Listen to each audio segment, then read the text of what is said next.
మాఘ పౌర్ణమి. నవదుర్గాం మహాకాళీం బ్రహ్మ విష్ణు శివాత్మికాం త్రిలోకజ్ఞాన సంపన్నాం నమామి భువనేశ్వరీం.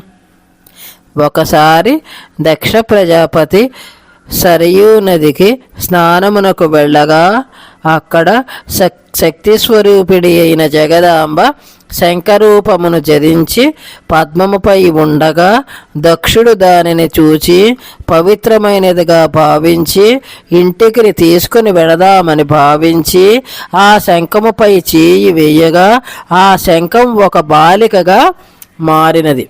ఆ బాలికను దక్షుడు ఇంటికి తీసుకుని వెళ్ళి భార్య అయిన ధరణికి ఇచ్చారు. ఆమెయే శ్రీ సతీదేవి.